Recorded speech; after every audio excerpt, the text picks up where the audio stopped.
What's up, everybody? Jordan Stewart here from Vover. Thanks so much for tapping into the Vover original show. Just a reminder that if you want to drop your opinions about the episode or respond to the host and guests with your voice, go and download the Vover app wherever you get your apps. Vover, voice over everything.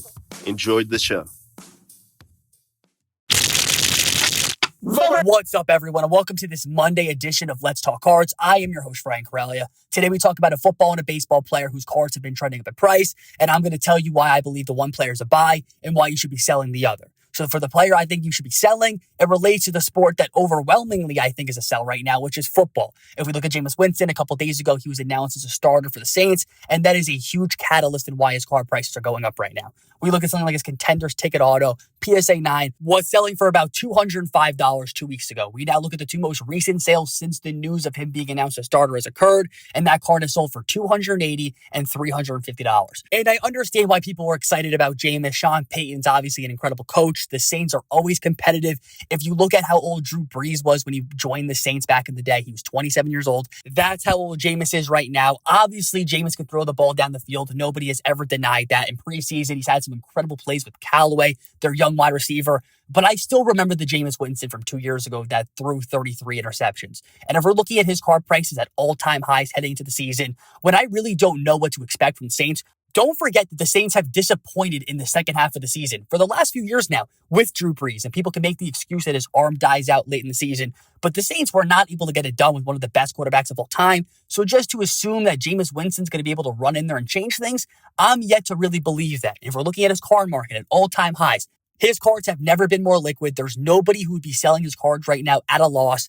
I would take profits and not look back. I would be looking at other opportunities because the only way you win with Jameis cards, looking at his prices today and looking forward a month or two, the only way you win is if the Saints are dominating the NFC South, they're a clear playoff team, and Jameis looks like a superstar. If Jameis just looks decent and he's doing good enough to stay the starter and the Saints are a borderline wild card team and they're okay, his cards probably won't be as high as they are today. And if Jameis is bad, which is possible, week one, they're going up against Aaron Rodgers and the Packers. If Jameis doesn't look good and he goes back to throwing interceptions, people are going to give up on him. Don't forget all the hate and all the jokes about Jameis Winston over the last 2 years. The money to be made in this card market was buying him when nobody wanted to touch his stuff. Like back this January when his Silver Prism rookie card PSA 10 was $100 and the base was $40-$50 when Drew Brees was still the starter. But if you bought his cards then anticipating that Drew Brees might retire and that Jameis would eventually get another chance, you would 5 or 6 extra money. But now that you're paying at all-time highs,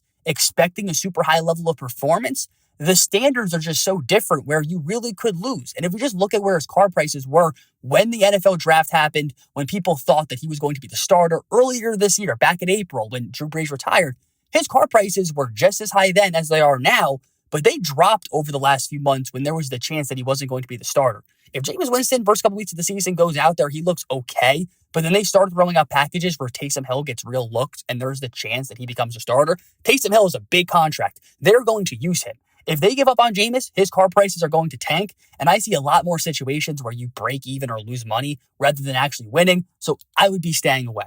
But in terms of looking at risk reward, I think that there are other plays in other sports where it makes sense. And obviously, I love basketball cards right now in general. It's the off season. But I think if you look at baseball, there's a lot of smart long-term plays you could be making. When you look at what happens during the middle of the seasons, cards for a lot of players, particularly players that won't be in the playoffs, they're on a discount. And that's a really good time to be buying them when other people don't want to. But I think there's an interesting play with a few baseball superstars right now where their cards are down significantly. They're still really playing well, and they will be in the postseason. So a player that I think fits this criteria is Aaron Judge. And I think if heading into the season, if I were to tell you that Aaron Judge was going to hit for a good average, hit above 290, have 29 home runs already with 5 or 6 weeks left in the season, if he was going to be a player on a team that just won 13 straight games, the longest win streak that the Yankees have had in 60 years, you would assume that Aaron Judge cards would be in a really good place relative to where they were when the season started. That would make sense. But his cards are way down right now. And it's because going into the season, people thought that the Yankees had a really good shot to win the World Series. But from the beginning of the season until late July, the Yankees were just bad. They were so off of their expectations. And this is why the cards of no Yankee players have been doing well.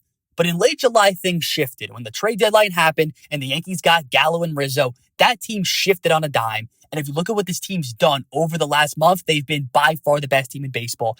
And the squad is playing up to their potential. And this makes me excited because it's showing that the Yankees are now going to be in the postseason. They've practically locked up a wild card spot, even if they can't catch up to the Rays in the AL East.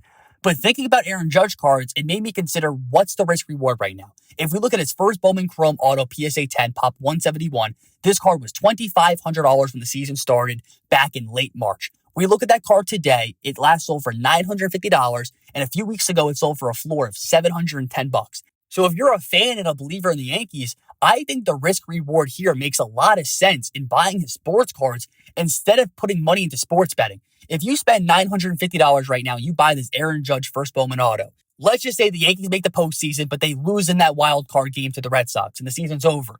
The card probably goes back down to around $700 over the course of the offseason, and it probably starts to go up heading into next year. And you would have lost probably a couple $100. But if you actually believe the Yankees could win the World Series and come out of the AL, the level of hype around this team would be insane. The Yankees have not won the World Series since 2009. They haven't even been there since. If we're talking about the New York Yankees, a guy like Aaron Judge, who's one of the faces of the league, one of the most fun players to collect, if he is in the World Series for the Yankees with a chance to win it all, it would be the first time that this new card market would be reacting to the situation, and I would have to think that his stuff would be at all-time highs. His stuff is trending up slightly at the moment, like I just said with the first Bowman Auto. We could also look at something like his top space rookie card PSA 10 was $70 a couple weeks ago. Now it's $100. I think looking at how this Yankees team is trending, what their upside is over these next few months, I would say that the risk reward is worth it. And there's a lot of baseball plays right now that I think are good long-term plays. Mike Trout, Acuna, Tatis, Soto. I think all of these guys being down off of their all-time high prices, I think it provides people an opportunity to really build a cool collection of their cards because none of those guys are incredibly demanded right now. The only player out of those four that even has the chance to make the postseason is Tatis, and the Padres have not been doing great as of late. Soto won't be in the playoffs. Trout's been hurt all year. The Angels won't be in the playoffs. And Acuna won't be in the playoffs for the Braves. He's out for the season.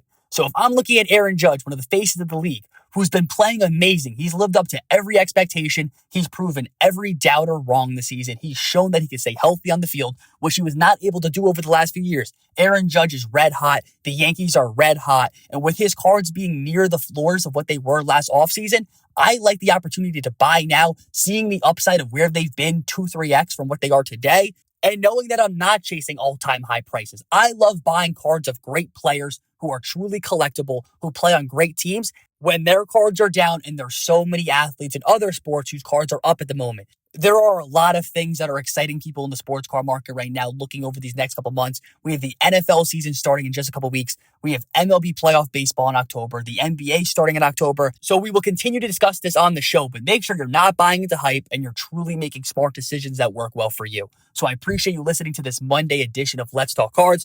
I am your host, Hrelja, and I'll be back again on Wednesday.